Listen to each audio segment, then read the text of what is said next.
Mes chers collègues, dans le cadre de la préparation du rapport de la délégation sur la place des Outre-mer dans la stratégie maritime nationale, nous poursuivons nos auditions avec M. Elie Tenenbaum, directeur du Centre d'études de sécurité de l'Institut français des relations internationales, je dirais l'IFRI, ce sera plus simple, et auteur d'une étude stratégique publiée en février 2020 et d'actualité bien évidemment intitulée « Conflit de l'Empire ou pont d'appui ?» l'avenir de la stratégie française de présence et de souveraineté.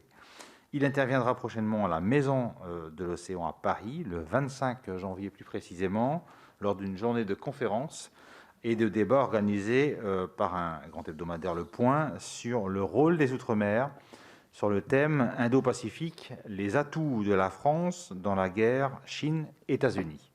Monsieur le directeur, nous vous remercions bien évidemment de votre présence et de votre contribution à nos travaux.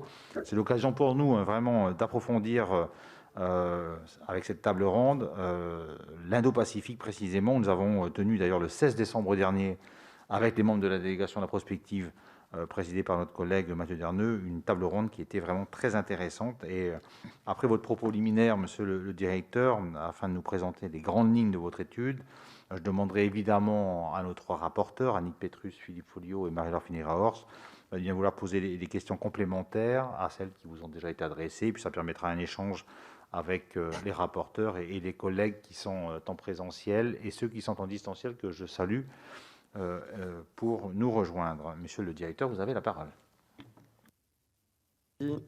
Merci, mesdames et messieurs les sénatrices et les sénateurs. C'est un honneur d'intervenir devant vous aujourd'hui sur ce sujet qui nous tient à cœur à l'IFRI, et notamment au sein du Centre des études de sécurité que je dirige, puisqu'il fait l'objet d'une réflexion continue depuis des années déjà. Vous avez eu l'aimabilité de citer l'étude, effectivement, de 2020 qui était centrée sur cette problématique. Mais en fait, dès 2015, on a assisté à un retour des travaux sur la place des armées sur le territoire national, dans le cadre évidemment des attentats de 2015 et du déclenchement de l'opération Sentinelle, et qui avait donné à de nombreux métropolitains l'impression d'un retour des armées sur le territoire national, alors même qu'une mise en perspective globale incluant justement nos Outre-mer soulignait à quel point celle-ci ne l'avait jamais quitté et y jouait un rôle clé, évidemment dans les missions de protection, mais également au-delà. Et ça sera une partie de mon propos à travers leur contribution à l'ensemble des 5 fonctions stratégiques des armées. Effectivement, quand vous regardez une carte, la fameuse carte de l'état-major des armées sur les forces françaises déployées à travers le monde et dans leur volume, on réalise assez vite que les forces dites prépositionnées, dont les 5 forces de souveraineté, donc forces armées aux Antilles, en Guyane, zone sud de l'océan Indien, Nouvelle-Calédonie et Polynésie française, aux côtés des 5 forces de présence, et je pense que c'est important de comprendre à quel point, dans une perspective militaire, aujourd'hui, les forces de présence à l'étranger sont associées dans une forme de dispositif permanent avec les forces de souveraineté en Outre-mer. Une force de présence au Sénégal, Gabon, Côte d'Ivoire, Djibouti et aux Émirats arabes unis, représentent ensemble un effectif bien supérieur à celui de l'ensemble des opérations extérieures qui, évidemment, attirent souvent l'actualité et l'attention et politique et médiatique. Mais en vérité, le dispositif prépositionné, outre-mer et étrangers réunis, est bien le plus dimensionnant à la fois sur le plan humain et sur le plan géographique. Les seules forces de souveraineté, donc dans nos départements, régions et collectivités d'outre-mer, représentent aujourd'hui 7000 hommes et femmes qui assurent donc des missions clés et qui contribuent, comme je le disais, aux 5 fonctions stratégiques définies par le livre blanc sur la défense et la sécurité nationale et reconduit par la revue stratégique de 2017. La protection du territoire national, évidemment, avec la protection de la souveraineté territoriale, parfois fortement contestée, de manière directe, comme on le sait par exemple dans le cas des îles Éparses, dans le canal du Mozambique, mais aussi la souveraineté économique, régulièrement mise au défi, que ce soit à travers la pêche illégale sur l'ensemble de notre zone économique exclusive, mais aussi sur terre, par exemple, à travers l'orpaillage clandestin que l'on connaît malheureusement bien en Guyane. Protection également de certaines emprises stratégiques, comme c'est le cas du centre spatial guyanais de Kourou. Fonction de prévention, qui est souvent mise en avant pour les forces de présence, mais qui relève en fait également largement des forces de souveraineté. Prévention des conflits, puisque les forces de souveraineté, depuis les territoires d'outre-mer, rayonnent sur l'ensemble de ce qu'on appelle des zones à responsabilité permanente. Et ainsi, les FASOI, ce ne sont pas uniquement la Réunion et Mayotte et les TAF dont vous venez de parler, mais une coopération avec toute la SADC, par exemple, organisation régionale pour l'Afrique australe, les forces armées de Polynésie française. C'est évidemment de la coopération sur l'ensemble de la zone Pacifique, aussi bien avec le Japon, les missions de surveillance sur la Corée du Nord, etc. Donc des actions également de prévention de la conflictualité. Fonction également essentielle dans la fonction dite connaissance et anticipation, souvent associée, mais qui ne se limite pas aux enjeux de renseignement, avec la capacité à offrir un point d'observation permanent sur des zones qui, il faut bien le dire, sont souvent mal suivies. Pour le reste, par nos services et par nos armées, parce qu'elles ne sont pas forcément au cœur des perspectives ou de l'actualité opérationnelle. Mais je pense par exemple à la place essentielle de l'expertise que peuvent apporter aujourd'hui les FASOI sur ce qui se passe au Mozambique, avec les évolutions des mouvements djihadistes qui sont la zone Caraïbe ou même le nord de l'Amérique latine, avec des pays en crise grave comme le Venezuela. Ce n'est pas forcément les zones d'activité ou d'efforts particuliers du schéma d'orientation du renseignement, mais la présence évidemment de forces de souveraineté dans la zone offre un point d'observation essentiel. Rôle clé également dans la fonction d'intervention, on l'a vu, souvent dans le cadre des forces de présence, forces prépositionnées à l'étranger, dans le cadre de l'opération Serval par exemple, mais c'est aussi le cas des forces de souveraineté, les opérations de soutien et d'assistance aux populations, à la suite par exemple du cyclone d'Orient en 2019, on s'en souvient, ont pu être déployées depuis les forces armées aux Antilles sur nos propres populations, à une échelle plus importante évidemment après l'ouragan Irma en 2017.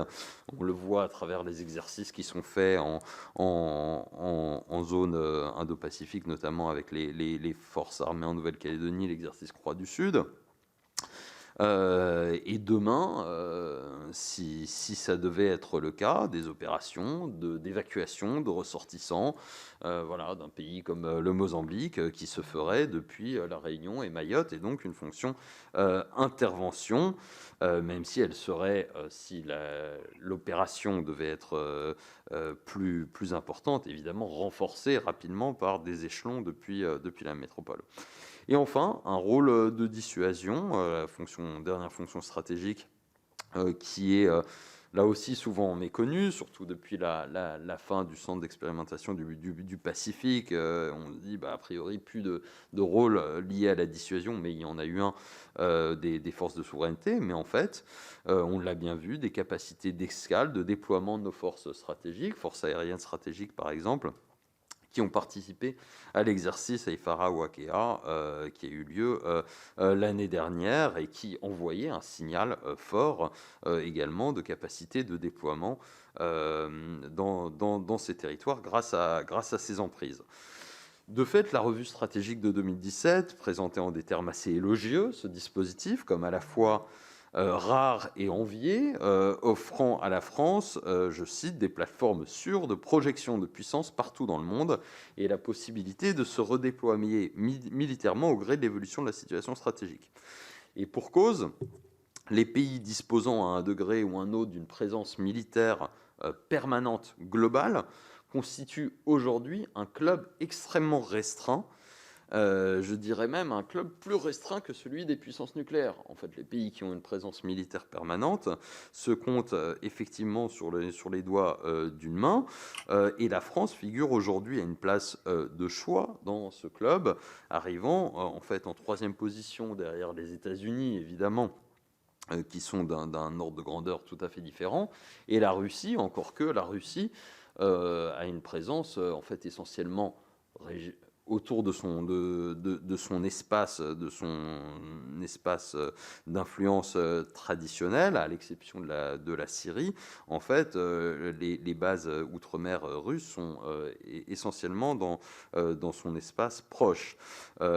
Et devant aujourd'hui la France, devant la présence outre-mer du Royaume-Uni. Cependant, et je pense que c'est une tendance importante à garder en tête, ce club tend à s'agrandir. On a vu l'ouverture de la base chinoise avec beaucoup d'intérêt à Djibouti, évidemment. Il y a une activité outre-mer importante de la Turquie dans un certain nombre d'endroits, et également des Émirats arabes unis. Donc on voit bien que dans la compétition de puissance actuelle, cette capacité à disposer de points d'appui dans un certain nombre d'endroits du monde, elle attire. Dans ce cadre-là, la force du dispositif français, outre son histoire, sa pratique, elle tient à un point essentiel, justement, c'est qu'elle s'appuie, pour la majorité des près de 11 000 militaires qui en font partie, sur un ancrage territorial et souverain.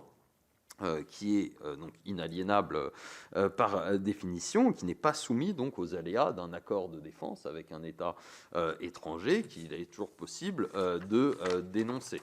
Et de ce point de vue-là, c'est une force unique dans le dispositif que de pouvoir se fonder sur des territoires qui sont des territoires français. Malgré ce caractère unique de cet outil donc multidimensionnel, j'ai essayé de le montrer du dispositif, force est de constater qu'au cours des 3 dernières décennies, et en fait on pourrait remonter même au-delà, les forces prépositionnées de présence et de souveraineté, et singulièrement les forces outre-mer, ont systématiquement été placées en bas de la liste des priorités, des développements capacitaires, des armées, du renouvellement de matériel et même de la gestion des ressources humaines, avec des effectifs qui ont été en décroissance quasi continue depuis la fin de la guerre froide. Nous avons aujourd'hui un dispositif qui est effectivement taillé au plus juste, pour reprendre les termes souvent employés pour le modèle d'armée français, mais j'ai envie de dire plus juste encore que pour le reste des armées, qui peinent effectivement, j'en dirai quelques mots, à remplir ces contrats opérationnels, même s'ils le sont dans l'ensemble, mais sur certaines hypothèses, il est permis d'avoir quelques doutes, et dont le renouvellement à périmètre de missions et de menaces constant, à mon sens, n'est nullement garanti à l'horizon 2030. Or, précisément, le périmètre de mission et de menace risque fort peu d'être constant d'ici 2030 ou 2050. Les mutations climatiques et géopolitiques qui s'annoncent vont précisément changer, à mon sens, ce périmètre de menace. Alors, on le citait, ça a été largement évoqué dans votre table ronde de décembre, les tensions en zone Indo-Pacifique, notamment tensions sino-américaines qui en sont un exemple, mais pas unique. Les évolutions climatiques, avec les risques accrus de catastrophes naturelles, je sais, ont fait aussi l'objet d'un certain nombre de travaux. Les pressions migratoires dues aux évolutions démographiques, différentielles démographiques, comme on peut le voir évidemment à Mayotte, mais aussi en Guyane. L'émergence, enfin, de nouvelles puissances économiques qui se traduisent forcément par un nouveau rapport de force politique et géopolitique est important. En 2050, on estime que les 7 pays émergents les plus avancés, dont le Brésil, l'Inde, la Chine, l'Afrique du Sud, l'Indonésie, le Mexique, la Turquie, auront dépassé en PIB les pays du G7. 5 de ces 7 émergents se trouvent dans les aires régionales immédiates de nos départements, régions et collectivités d'outre-mer. Et il paraît évidemment extrêmement présomptueux de croire que nous pourrons, dans ce monde de 2030 à 2050, faire tout ce que nous pouvions faire en 1980 avec autant, voire moins de moyens, puisque la tendance est quand même à la réduction des composantes. Rapidement, et pour terminer, je vous propose de passer en revue les différentes composantes et les enjeux capacitaires justement de ces forces, en commençant par les forces aériennes, qui nous semblent être une composante fortement anémiée, notamment à travers sa capacité de transport pour les forces de souveraineté. Elle se limite aujourd'hui à 9 avions CASA de transport intra-théâtre et des hélicoptères Puma et Fennec. On ne compte aucun appareil de combat qui soit déployé dans ces forces de souveraineté. Au cours de ces dernières années, la composante a surtout donc été marquée dans le champ du transport par le retrait des anciens C-160 Transal vieillissants et devenus évidemment trop coûteux à entretenir et qui ont été remplacés par donc les CASA 235. Mais dont le problème est que la charge utile est de moitié moindre que celle du Transal. On est passé donc en gros d'une capacité de transport de 2 sections à une section en infanterie, donc juste assez pour remplir un certain nombre de contrats d'outre-mer. Avec les 2 CASA dévolus au Fazoï par exemple, il faudrait 36 heures pour projeter en plusieurs rotations les 150 militaires à Mayotte, 114 heures pour les projeter au Mozambique, alors même que le contrat opérationnel prévoit 24 heures pour une projection. Et donc ça pose quand même de véritables questions sur cette capacité de transport. Alors évidemment, il n'y a pas de solution facile, mais il semble évident que si on voulait revoir à la hausse un petit peu les ambitions et nos capacités de ce point de vue-là, un déploiement d'un ou deux A400M par bassin océanique. Alors on a pu de moyens justement de mi-parcours type le Transal, et donc je sais bien que les A400M sont de formidables avions, mais qu'il est difficile de convaincre l'armée de l'air d'immobiliser. Mais voilà, sur les 53 A400M prévus par la LPM, s'en séparer d'un ou deux et les affecter à des bassins, à chacun des bassins océaniques, transformerait radicalement les capacités d'action, les activités des forces de souveraineté. Il y a un enjeu également sur les courtes distances, avec la disponibilité technique des hélicoptères Puma, qui est aujourd'hui encore insatisfaisante, même si elle s'est améliorée, avec des réflexions sur le MCO qui peuvent être ouvertes, mais aussi, il faut bien le dire, si on voulait là aussi remonter un petit peu l'ambition à la hausse, l'achat sur étagère, par exemple, d'hélicoptères lourds ou de manœuvre type Caracal, par exemple, ou NH90, qui changerait là aussi largement la donne. En second lieu, la question des infrastructures pour les forces aériennes, mais ça sera le cas également pour les forces navales, qui ont un cruel besoin de modernisation, aussi bien dans leur protection. Par exemple, aucune des forces de souveraineté, à l'exception des Mistral du CSG de Kourou, ne dispose aujourd'hui de capacités de défense aérienne. Alors qu'on sait bien que via les drones ou d'autres moyens, cette question mérite d'être posée sur des théâtres qui n'avaient pas l'habitude d'être menacés par les airs. Et enfin, un sujet sur l'espace qui me semble intéressant, puisque l'armée de l'air est l'armée de l'air et de l'espace, avec une réflexion sur l'exploitation qui pourrait être faite des territoires d'outre-mer, notamment pour l'observation de l'espace depuis la Terre. Comme vous le savez, il faut pouvoir le faire en zone nuit, et donc une présence par exemple aux antipodes du système grave et d'incapacité d'un commandement type Cosmos, par exemple, pourrait être très intéressant, à mon avis, pour la valorisation des Outre-mer dans les capacités d'observation de l'espace depuis la Terre. Sur les forces navales, la problématique capacitaire est évidemment principale, celle du renouvellement des patrouilleurs P400 par les patrouilleurs outre-mer. La question a priori est réglée aujourd'hui. On est entré l'année dernière dans la phase de rupture temporaire de capacité qui devrait être pleinement comblée avec la livraison donc des 6 patrouilleurs outre-mer à Réunion, en Nouvelle-Calédonie, en Polynésie française, normalement qui devrait être finalisé en 2025. Donc on remonte à partir de maintenant progressivement la pente. Reste à espérer évidemment qu'on ne se retrouve pas dans une situation trop critique d'ici à 2025. Malheureusement, on en est arrivé à simplement espérer. Il faut ensuite au moins vérifier que ces patrouilleurs outre-mer puissent évoluer au gré des standards et des besoins d'ici, puisqu'ils devraient rester avec nous quelques décennies. La question aussi de savoir si on voulait redensifier ce réseau à partir du moment où le travail de conception a été fait, ou les coupler avec d'autres types d'appareils, éventuellement des petits drones de surface qui pourraient sillonner la zone économique exclusive. Pour rappel, le nombre de patrouilleurs destinés à assurer la zone économique exclusive française est à peu près équivalent à 2 voitures de police qui devraient surveiller l'ensemble du territoire métropolitain, si on met les choses en proportion.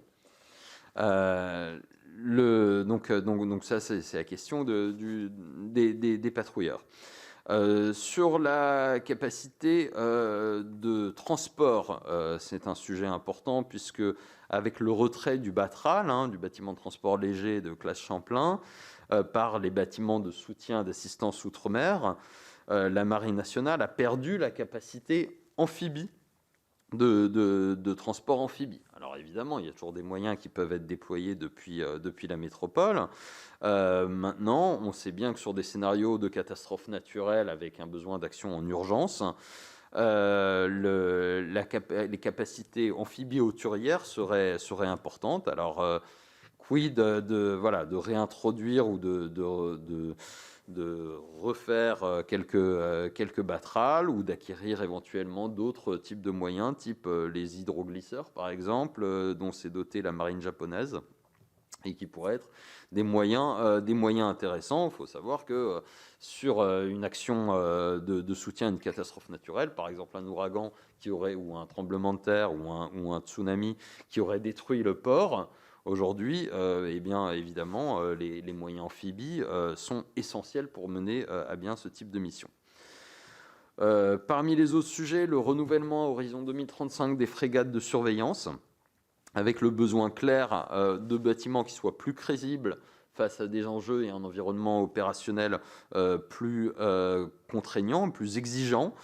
Alors, sachant que ces frégates de surveillance qui sont héritées d'un monde où, encore une fois, le pavillon français suffisait à défendre essentiellement le bâtiment, demain, dès aujourd'hui et a fortiori demain, il faudra être d'autant plus crédible que ces bâtiments, encore une fois, sont utilisés au-delà de l'aspect purement souverain, mais par exemple dans les actions de la frégate prairiale, par exemple, quand elle est envoyée dans le détroit de Taïwan, si on veut une crédibilité ou une contribution à des exercices, par exemple avec le Japon, eh bien aujourd'hui les frégates de surveillance peinent à assurer cette crédibilité que l'on souhaite évidemment pour les forces de souveraineté françaises, puisque ce sont les moyens permanents. Encore une fois, on peut toujours déployer des choses depuis la métropole, mais ça n'a pas le même sens, notamment pour les pays de la zone. Alors, les renouveler par quoi ? Il y a l'option d'utiliser le schéma des forces, des frégates de défense et d'intervention FDI destinées à remplacer notamment les frégates Lafayette. Une autre option qui semble être aujourd'hui privilégiée, c'est celle de l'European Patrol Corvette. C'est un programme de corvettes européen qui est soutenu par la coopération structurée permanente, avec un soutien notamment d'un projet porté par les Italiens. Qui pourrait recevoir un dock hélicoptère, des mini-drones de surveillance et un système d'armes suffisant pour renforcer ça. Évidemment, vous restez sur un problème, notamment en Polynésie et Nouvelle-Calédonie, si vous avez une seule frégate de surveillance, la permanence à la mer n'est pas assurée dès que le bateau a une avarie. En plus, si vous combinez des actions de souveraineté et des actions de projection dans toute la zone à responsabilité.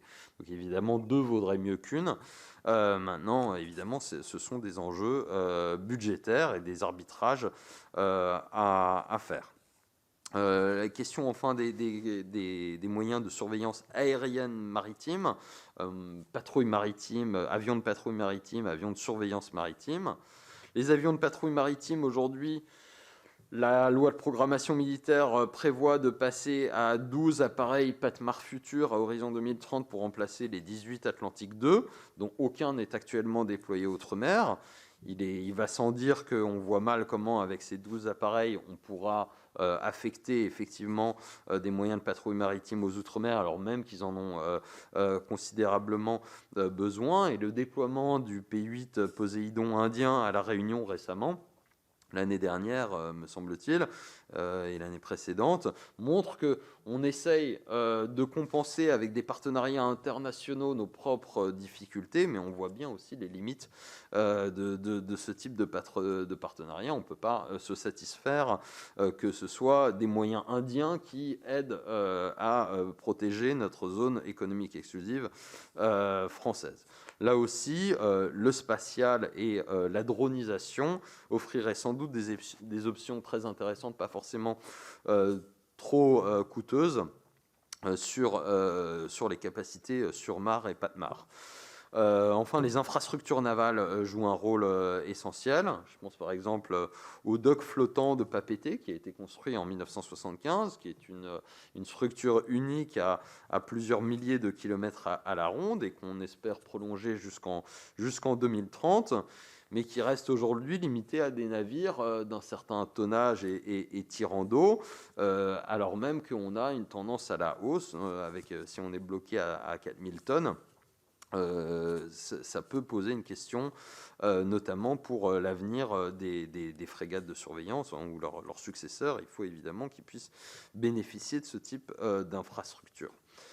Les forces terrestres, je passerai relativement rapidement dessus parce qu'elles ont des enjeux un peu moins dimensionnants en termes d'infrastructure. Un grand enjeu pour les forces terrestres, c'est la question des effectifs, et des effectifs qui ont été souvent précarisés par un passage en mission de courte durée, alors même que la force de ces forces permanentes est bien l'ancrage dans la longue durée, dans son environnement, pour le lien avec les collectivités, pour la compréhension de l'espace et de la région, des spécificités. Et ça, c'est quelque chose que l'état-major spécialisé pour l'outre-mer et l'étranger, EMSOM, de l'armée de terre, ressent profondément, avec l'importance qu'il y aurait à regagner en mission de longue durée, y compris en travaillant à l'attractivité des territoires pour les militaires, avec par exemple des vrais sujets d'attractivité pour la Guyane ou pour Mayotte, alors que d'autres territoires, on l'imagine bien, ont une attractivité plus importante, comme la Polynésie française. Monter en gamme enfin sur les capacités terrestres au défi de la haute intensité, c'était un projet qui avait été lancé par le général Burkhardt quand il était chef d'état-major de l'armée de terre, avec le déploiement de véhicules blindés, y compris en Nouvelle-Calédonie par exemple, pour être au niveau de notre coopération avec nos partenaires, les Australiens notamment. Si vous êtes uniquement avec du TRM 2000 et que vous voulez faire des exercices sur des schémas ou des opérations de haute intensité, évidemment, il y a là encore la question de la crédibilité qui se pose. Voilà, j'ai été un petit peu trop long pour conclure.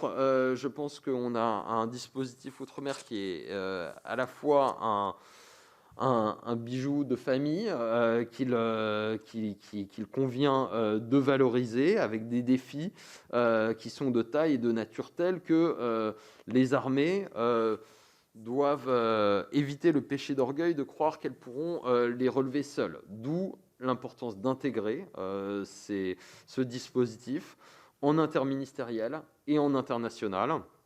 Et je pense qu'il y a beaucoup à faire, à la fois avec le ministère de l'Intérieur et de l'Outre-mer, qui a beaucoup de synergie d'une part, mais aussi de convergence à développer dans la vision de ce que doivent être les DROMCOM dans leur valorisation stratégique. Et à mon avis, on est encore trop avec une vision différente, on va dire, entre Ballard, Beauvau et le MINOM. Et également intégration sur l'international avec les Européens. Et je pense que les projets de co-basing, de European Patrol Corvette avec les Européens et d'une manière générale peuvent être... il y a beaucoup de choses à faire pour emmener les Européens via nos outre-mer à s'ouvrir sur des espaces comme l'Indo-Pacifique, mais pas uniquement. Je pense à ce qu'on peut faire par exemple avec les Pays-Bas dans la zone anti-Guyane qui est extrêmement profitable, et puis partenaires extra-européens enfin. On pourra en parler, j'imagine, dans les questions, avec la place de l'Inde et de l'Australie, notamment, qui figurent en tête, et du Brésil dans une moindre mesure. Voilà. Merci, monsieur le directeur. On va passer à la série de questions avec les rapporteurs qui, je pense, vous le verrez, croiseront des éléments que vous avez déjà apportés, mais qui pourront être évidemment précisés. Je vais d'abord laisser la parole à Annick Petrus, puis ensuite à Philippe Folliot et enfin à Marie-Laure Finéraor. Ce sont une série de 6 questions donc, qui vous ont été communiquées. Donc, ça vous permet, on peut les aborder les 6 en même temps. Ça vous permettra d'apporter des éléments de réponse de manière plus globale, si vous le souhaitez, parce qu'il doit y avoir des interactions en plus entre les différents éléments. Merci, Président. Merci, Monsieur le Directeur, pour la clarté de vos propos. J'ai bien compris que les forces armées déployées outre-mer sont sous-dimensionnées. Jusqu'à quand la Marine nationale doit-elle faire face à des ruptures temporaires de capacité? Et quelles solutions peut-on apporter face à l'insuffisance de ces moyens? La coopération entre marines européennes peut-elle être une réponse? Et que peut-on attendre de la présidence française de l'Union européenne en la matière? Philippe Folliot. Ensuite. Oui, mais excusez-moi. Tout d'abord, je voulais vous dire, monsieur le directeur, combien votre intervention me paraît tout à fait intéressante. Et si vous voulez, au-delà des questions qui vous ont été adressées sur les enjeux des tensions maritimes actuelles et futures, donc dans ces secteurs que vous avez déjà un petit peu abordés, et ensuite sur les coopérations militaires qui peuvent être mises en place avec les États de la région. Vous venez de le dire au travers de la fin de votre propos en faisant référence à l'Australie, bien mise à mal, et vous nous en direz peut-être un mot par rapport à la problématique AUKUS, mais l'Inde, avec laquelle il y a peut-être des éléments beaucoup plus stratégiques et beaucoup plus intéressants. Je mets de côté peut-être le Brésil que vous avez abordé aussi, puisqu'il n'est pas dans les enjeux indo-pacifiques directement. Donc, est-ce que vous pouvez nous dire des mots? Mais au-delà de ça, je voulais vous poser une question.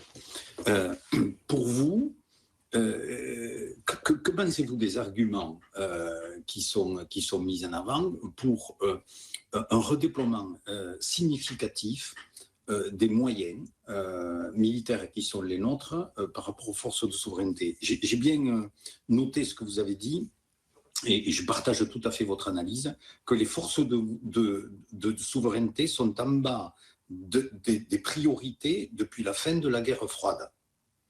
Et donc, comment recadrer et remédier à cela? Ce qui veut dire concrètement, selon vous, y a-t-il des arguments, au-delà de ceux qui nous ont été dits jusqu'à présent, qui justifieraient le fait que, par exemple, pour des frégates de premier rang, nous puissions avoir un déploiement sur nos 7 frégates de premier rang, si ma mémoire ne me fait pas défaut, qu'il y en ait une qui soit basée de manière permanente dans l'océan Indien, une basée de manière permanente dans le Pacifique. Vous avez fait allusion à nos avions de combat, mais aussi aux moyens de transport au A400M. Est-ce qu'il y a, selon vous, des éléments techniques rédhibitoires qui nous empêcheraient d'avoir de manière permanente des moyens, des avions de combat à l'île de la Réunion et des avions de combat ou en Polynésie ou en Nouvelle-Calédonie? Est-ce qu'il y aurait la même chose par rapport aux A400M? Je crois que votre proposition qui consistait à dire sur notre ambition à terme d'avoir 55 A400M, d'en avoir 2 qui soient déployés et affectés directement sur l'océan Indien et 2 sur le Pacifique. Et je rajouterai 2 dans les Antilles, Antilles-Guyane, serait quand même un signal fort. En global, voilà, ne faut-il pas passer ce que j'appellerais de livre blanc de la défense que nous faisons depuis longtemps, une notion de livre bleu outre-mer de la défense qui prenne en compte je veux dire, réellement cette dimension et cet intérêt géostratégique qu'a notre pays d'être une puissance mondiale et maritime et non pas, comme on a trop tendance à le considérer, une puissance européenne et continentale.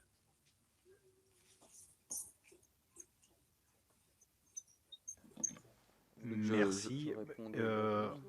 On va peut-être laisser Marie-Laure Finéraur se poser ces 2 questions et puis je vous laisse répondre globalement si ça vous convient. Marie-Laure, je ne sais pas si vous nous entendez. Oui, merci, Président. Alors, je voudrais féliciter Monsieur le Directeur pour son exposé qui a été très intéressant. En fait, il a répondu, il a été très large et donc je trouve ça très, très bien.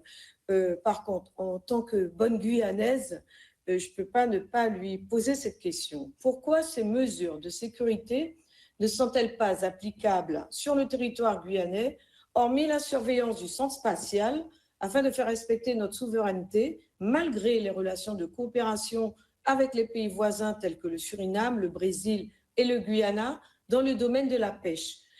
Vous savez, Monsieur le Directeur, les pêcheurs guyanais souffrent de cette carence de protection et de respect de nos eaux territoriales. Comment devons-nous procéder? Je suis sortie de la zone Indo-Pacifique, mais je ne pouvais pas ne pas poser la question à Monsieur le Directeur, puisque je vois qu'il a quand même développé un panel de dispositifs qui sont mis en place. Et tout simplement à la conclusion, j'ai bien compris que les Outre-mer étaient délaissés et qu'en fait, nous n'étions que des bijoux de famille sans importance. Et c'est bien dommage. Parce qu'on le sait, ce sont les Outre-mer qui font justement la force, la puissance de la France. Voilà un peu ce que je voulais dire. Je suis sortie, je suis désolée, Monsieur le Directeur, mais ce sont des sujets sur lesquels je suis interpellée tous les jours.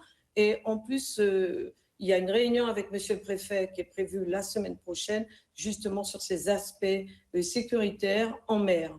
Donc, j'en profite. Je vais profiter de votre expertise pour vous poser la question. Merci, Président. Monsieur le Directeur, je vous laisse le soin de pouvoir apporter vos éclairages. Merci. Merci, Monsieur le Président et Mesdames et Messieurs les sénateurs et sénatrices pour ces questions et cet intérêt. Et puis je pense qu'il atteste de la convergence quand même de nos vues, au moins de nos préoccupations sur ces problématiques.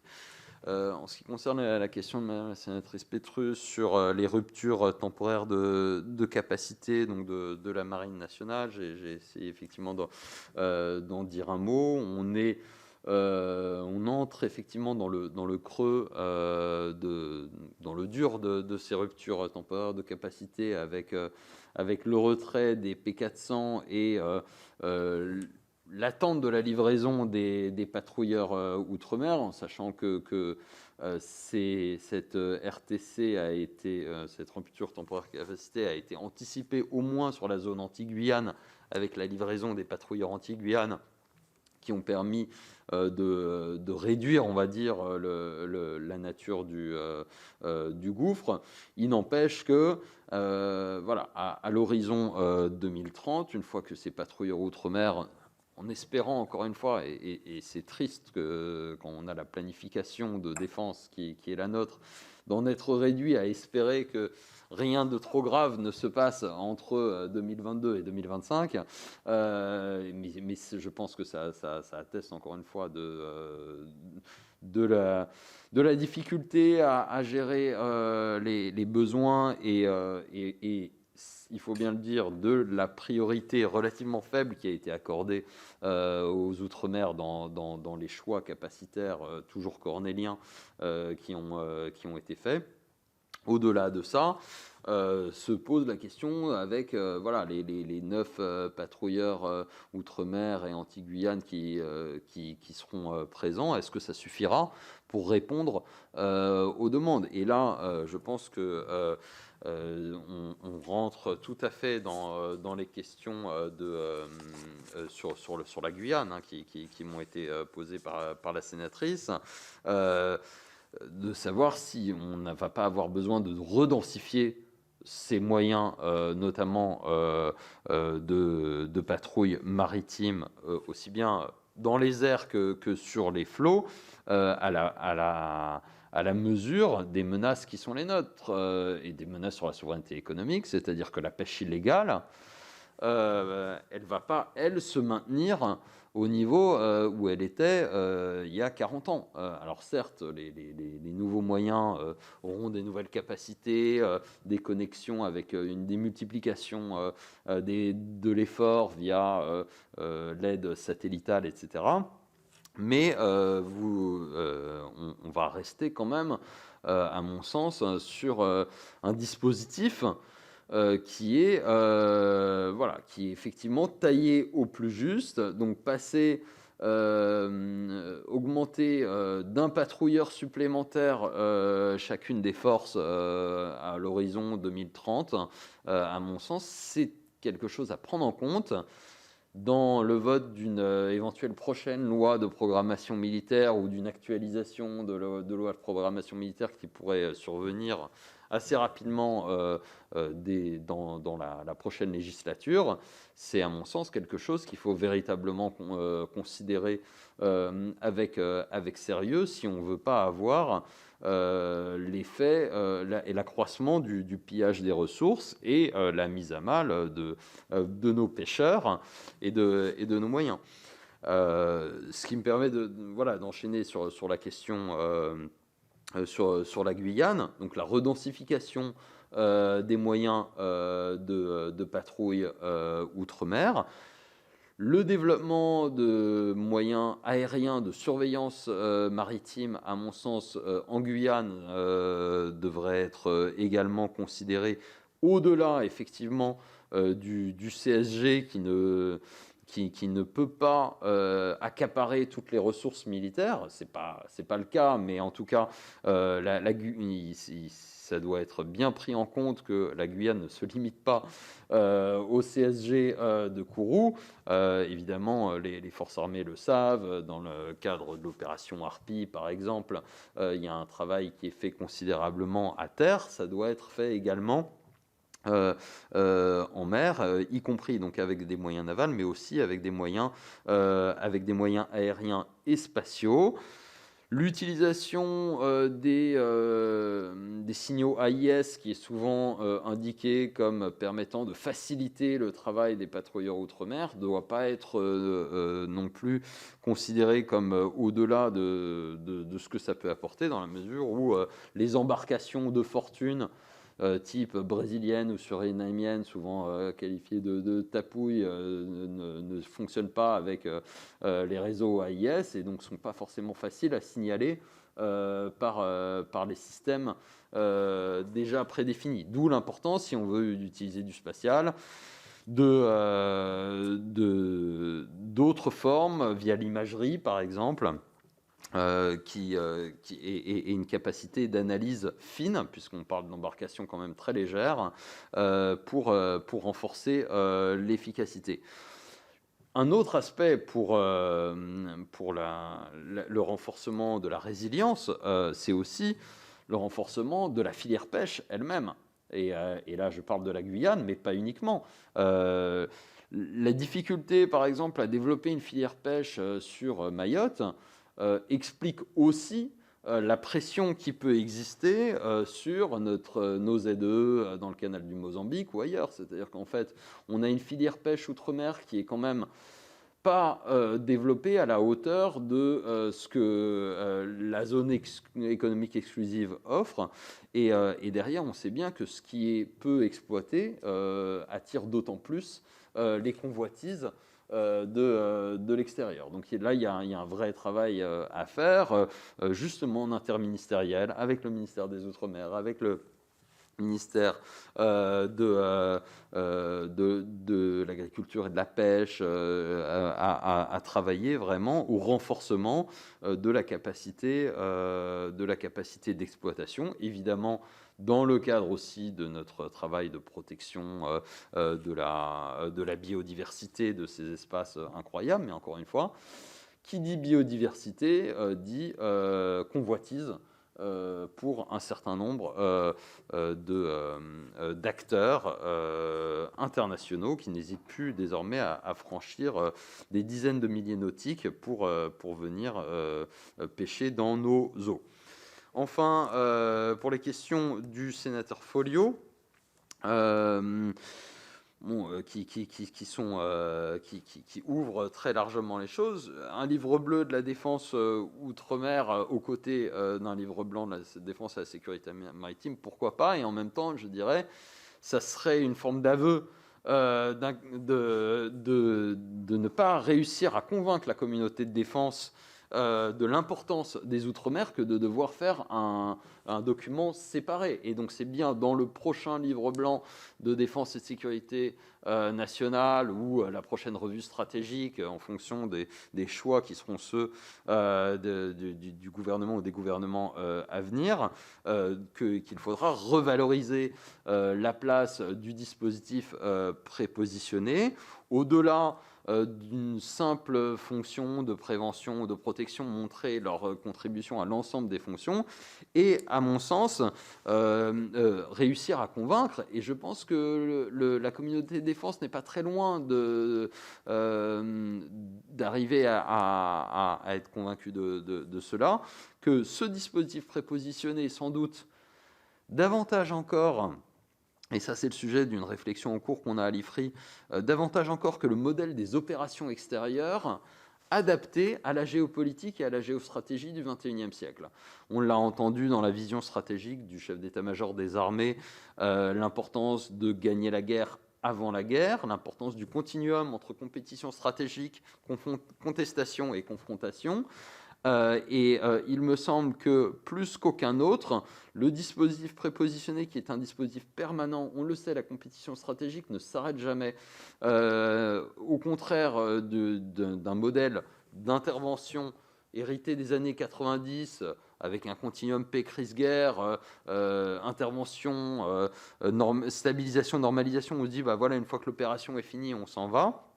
Au contraire, le dispositif permanent outre-mer et à l'étranger, lui, a cette forme de permanence qui n'a d'autre équivalent, à mon sens, que la permanence des forces de la dissuasion, qui correspond bien à ce défi du XXIe siècle qu'est la compétition stratégique. Et c'est en arrivant à travailler cette place et cette contribution du dispositif prépositionné aux enjeux et aux défis du XXIe siècle, on arrivera évidemment à redensifier le dispositif. Sur ce qui bloque aujourd'hui sur le déploiement permanent de frégates de premier rang ou d'avions de combat dans le dispositif, c'est la fameuse dette infrastructure que j'essaie de souligner, c'est-à-dire que déployer des Rafales en Polynésie française sur un raid, un exercice, aujourd'hui on peut le faire. Les baser en permanence dans la zone, ça demande derrière une infrastructure, des capacités de soutien qui ne sont pas présentes aujourd'hui. Ça ne veut pas dire que c'est impossible. Et de fait, on a des Rafales aux Émirats Arabes Unis, des Mirage 2000 qui sont à Djibouti, c'est-à-dire que on sait faire, mais simplement ça demande des investissements qui peuvent être très intéressant d'ailleurs dans la revalorisation économique de ces territoires, parce que ça amène forcément des compétences techniques, industrielles, qui permettent ensuite une forme de bénéfice plus large à l'ensemble du territoire. Mais c'est, à mon avis, travailler d'abord sur les infrastructures avant de chercher le déploiement des moyens militaires, puisque l'absence d'infrastructures satisfaisantes aujourd'hui bloque le déploiement permanent de ces moyens. Sur les partenariats à l'international, la place de l'Inde, la place de l'Australie, je pense que AUKUS a été un signal fort des limites d'une approche qui a un petit peu été celle de la France sur les dernières années, je pense, où on s'est peut-être trop payé de mots en voyant les partenariats stratégiques comme des multiplicateurs de nos moyens, voire comme des palliatifs à la faiblesse de nos moyens permanents sur place.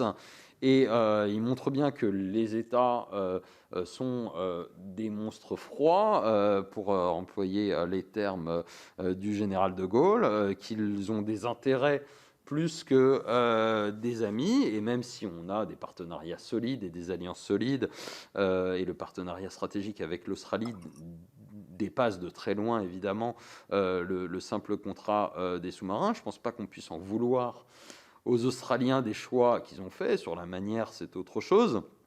Mais ça démontre bien qu'on ne peut pas uniquement se reposer sur des alliances pour la protection, et a fortiori pour la protection de nos moyens quand ils sont de nos territoires quand ils sont souverains. Et ce qui renvoie aussi à la question du P8 indien à La Réunion. Je pense que c'est une excellente chose que de pouvoir mutualiser et bénéficier des partenariats avec l'Inde, par exemple, dans l'océan Indien. Et en même temps, on ne peut pas fonder la protection de notre souveraineté économique sur des moyens étrangers. Ça me semble marqué du sceau du bon sens, mais encore faut-il pouvoir le traduire par un effort conséquent et en accord avec les enjeux. Merci, monsieur le directeur. Je me retourne maintenant vers les collègues pour une première question. Vivette Lopez. Oui, merci monsieur pour toutes ces informations vraiment très très intéressantes. Et d'ailleurs, je me posais la question, alors on sait que la délégation Outre-mer n'a pas de pouvoir législatif, mais peut être force de proposition. On l'a déjà vu dans d'autres domaines où quelques propositions faites par notre délégation avaient été retenues. Alors, est-ce que vous pensez qu'une étude approfondie par notre délégation sur l'évolution et le développement des infrastructures portuaires en Outre-mer pourrait vous apporter une aide efficace, un soutien sur vos besoins indispensables, même si cela, bien évidemment, entraîne des investissements, ça on s'en doute, hein, mais peut-être que cela pourrait un peu conforter vos propositions, vos demandes, je ne sais pas, parce que je ne partage pas. Enfin, je ne crois pas, tout à l'heure, notre collègue Marie-Laure Finera-Hortz disait que les Outre-mer étaient des bijoux de deuxième catégorie. Je ne suis pas tout à fait d'accord.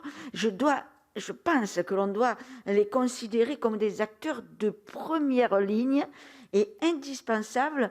Il ne faut pas oublier que quand même, pour la France, chaque territoire d'outre-mer est quand même un porte-avions indispensable, nous est indispensable. Donc, chers collègues, il faut absolument que l'on se batte et il ne faut pas baisser les bras, et parce que vous êtes considérés, en ce qui me concerne, au même niveau. Maintenant, une deuxième question, dans quel territoire sent-on le plus de tension quels sont nos adversaires, si je puis dire, les plus virulents. Et bien évidemment, vous avez évoqué l'Inde, hein, qui, je pense, on ne peut pas les écarter, loin de là. Il faut absolument compter sur eux, mais ce n'est pas une solution, comme vous dites. Donc, sur quel pays européen peut-on compter le plus pour nous aider, nous soutenir? Je vous remercie. Allez-y, monsieur le directeur. Merci Madame la sénatrice pour ces deux questions essentielles. Sur la première, l'intérêt, l'opportunité, la pertinence d'une étude sur les infrastructures, notamment les infrastructures portuaires dans les Outre-mer me semble absolument pertinent. Je pense que notamment dans la réflexion sur les synergies entre justement la revalorisation d'une industrie portuaire, d'une industrie de la pêche dans ces espaces raisonnables et raisonnés et des moyens militaires montrerait à la fois l'ampleur du travail à fournir, mais toutes les retombées positives qu'il pourrait apporter, à la fois en termes d'emploi, de développement économique, d'appropriation de son espace, de la mer dans les Outre-mer, qui est évidemment qui gagne à reprendre toute sa place et qui ne pourra faire que renforcer derrière si les recommandations dont je ne présume pas évidemment seraient appliquées, qui ne pourraient que renforcer, on va dire, la position française et au profit des collectivités, des populations et évidemment de la posture stratégique et souveraine de la France dans ces zones-là. Sur la seconde question, à la fois sur les menaces étatiques et non étatiques qui peuvent peser sur les espaces et sur les alliés et les partenaires sur lesquels on peut compter, et notamment dans le champ européen. Les menaces, elles sont diverses, elles dépendent évidemment de chacun des territoires. Tout d'abord, je pense qu'il est important de dire qu'on n'observe pas dans l'immédiat de menaces étatiques directes qui pèsent sur ces territoires, et c'est fort heureux parce que notre dispositif est loin d'être calibré pour ce type de menaces. En revanche, des menaces étatiques indirectes sont présentes autour de ce que certains spécialistes appellent les menaces hybrides, à travers des actions informationnelles de déstabilisation, des actions d'ingérence économique qu'on a pu voir. La Chine en Polynésie française, évidemment en Nouvelle-Calédonie, a montré une capacité, une appétence, on va dire, à des formes d'ingérence qui pouvaient être préoccupantes. Il y a également le travail justement sur les licences de pêche qui pouvaient être accordées et avec une convergence entre des revendications locales et des partenariats internationaux de pays qui ne sont pas forcément des adversaires, hein, mais avec lesquels on peut avoir des divergences, voire de réels désaccords. Je pense à Madagascar, par exemple, sur la question des éparses. Alors, Madagascar en tant que tel ne représente évidemment pas du tout une menace. En revanche, des réflexions sur la vente de licences de pêche à des opérateurs privés chinois, mais dont on sait bien que le lien avec l'État, et on a vu en mer de Chine, par exemple, comment des pêcheurs chinois pouvaient être utilisés par l'État pour pousser des intérêts stratégiques, pourrait être fait. Demain, reproduire ce type de réflexion ou d'activité au-delà des zones d'action traditionnelles, pas forcément par la Chine, mais par d'autres acteurs qui en ont les moyens, avec un partenariat avec des acteurs étatiques locaux qu'on considérait jusqu'à présent comme faiblement dotés, changerait considérablement la donne. On a fait ce travail de scénario. Je ne peux pas rentrer dans les détails ici parce que la plupart d'entre eux sont protégés. Maintenant, voilà, je me tiens à votre disposition pour en discuter. Il y a un certain nombre de scénarios ou d'hypothèses à considérer avec sérieux. Ensuite, il y a évidemment les véritables risques transnationaux. On parlait du risque djihadiste au Mozambique, qui est à quelques encablures de Mayotte, si je puis dire, avec derrière des véritables enjeux de diffusion de cette idéologie et de cette mouvance tout le long de la côte swahili et derrière qui a forcément un impact soit direct soit indirect sur notre sécurité. Le développement du trafic de drogue à des échelons considérable, évidemment, doit être également inclus. Je pense notamment à la zone anti-Guyane, mais pas uniquement. Le Pacifique est de plus en plus aussi traversé par ce type de flux. Et enfin, voilà, d'une manière plus générale, on vit dans un monde de plus en plus interconnecté, avec des outre-mer qui avaient finalement l'habitude d'évoluer dans un espace stratégique un petit peu à part, alors même que demain, un contentieux en Europe pourrait donner lieu à une volonté de réponse d'un adversaire ailleurs, dont dans les Outre-mer. On voit que nous avons des adversaires, des compétiteurs stratégiques qui sont aujourd'hui marqués par une forme d'opportunisme stratégique et qui cherchent les endroits les moins bien défendus, les moins bien protégés de nos intérêts. Et malheureusement, les Outre-mer peuvent parfois être perçus comme des proies alléchantes dans cette logique de partenariat, de compétition stratégique. J'en viens à la question des partenaires, parce que fort heureusement nous en avons et beaucoup. Sur les Européens, il est clair que la France est le pays le plus ultramarin de tous les pays d'Europe. Il n'est pas le seul, et c'est important de le garder en tête. Les Pays-Bas, je citais, le Danemark, l'Espagne ont tous des territoires d'outre-mer qui répondent à des problématiques qui leur sont propres, mais qui dessinent déjà une petite géographie en Europe même des pays qui seront les plus sensibles à ces questions-là. Et ensuite, vous avez les dépendances qui existent des pays européens avec un certain nombre de zones, et évidemment la place de plus en plus prépondérante de la question indo-pacifique pour les pays européens dans leurs relations avec les États-Unis, avec l'Alliance américaine. Et là aussi, je pense qu'il y a un véritable travail de conviction à faire pour convaincre les Européens de l'importance de ces sujets-là, de l'importance de ces zones pour l'environnement, pour la stratégie et la stabilité internationale, mais aussi pour la revalorisation de l'Alliance transatlantique qui nous tient à tous tant à cœur, mais particulièrement à un certain nombre d'États d'Europe centrale et orientale, et de leur offrir à partir de là l'opportunité de ne pas partir de nulle part, parce que quand vous parlez à des Polonais ou à des Tchèques ou à des Estoniens de l'Indo-Pacifique, ça semble extrêmement éloigné.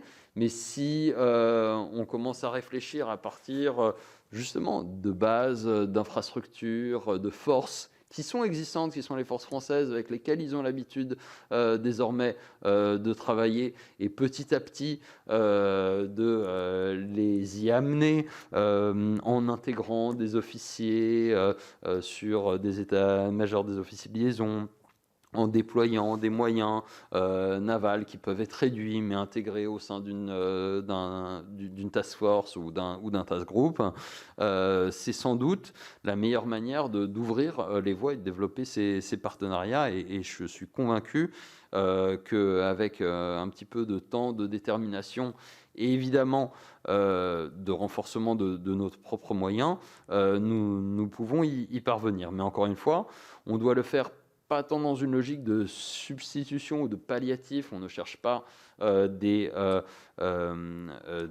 auxiliaires qui vont faire un travail qu'on aurait dû faire nous-mêmes, mais simplement un effet de démultiplicateur. Et ça rejoint aussi d'autres problématiques qu'on a, y compris en Afrique par exemple, pour montrer que on ne cherche pas à sous-traiter les choses par les Européens, mais simplement à faire converger nos partenaires européens sur des problématiques qui sont les nôtres.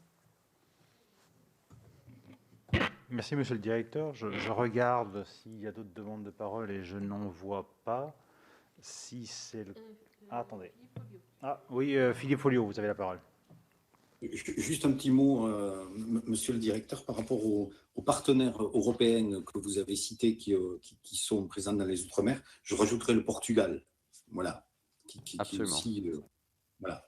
Donc, mais j'en reviens, je partage complètement votre analyse sur le fait que nous avons des atouts et que par rapport à cela, il est important d'essayer de les valoriser. Je veux dire, avec tout ce que cela comporte par rapport à cette nécessité de permanence que nous avons et qui apporteront un plus. C'est très clair. Merci, cher Philippe, mais merci, monsieur le directeur, de la qualité, franchement, de cette intervention, parce que ça, vous avez bien compris que cette étude, c'est presque une étude prospective, quasiment, avec le sentiment fort, et vous l'avez indiqué, merci, avec le sentiment fort qu'on intra-français, franco-français en l'occurrence, il s'agit plus sur le plan politique d'une prise de conscience de l'intégration de cette dimension ultramarine dans les documents nationaux, notamment de stratégie tels qu'ils existent. J'ai bien compris le message que vous avez passé et je vous rejoins en cela pour ne pas faire de l'outre-mer une exception à la française, mais bien une politique intégrée complètement dans la politique nationale. Et c'est bien comme ça que nous sommes habités dans cette délégation. En tout cas, merci de ces éclairages fort utiles. Sentez-vous libre, évidemment, de nous faire parvenir tous les supports que vous jugeriez utiles. Et merci également de cette étude Confetti d'Empire au point d'appui qui reste d'actualité, bien plus d'actualité, étrangement d'actualité d'ailleurs, par rapport à l'actualité récente que l'on connaît. Merci mes chers collègues de votre présence en présentiel ou en distanciel. Prompt rétablissement à notre collègue Philippe qui est positif depuis ce matin. Et puis une pensée pour Pablo, notre administrateur, qui lui est également positif et qui est à l'isolement. Donc je pense que les cas se multiplient, vous le savez, de manière assez fulgurante. Donc prenez soin de vous tous à distance et en présentiel. Merci également à Théva que je salue et que j'aperçois à l'écran. Merci, bonne fin de journée.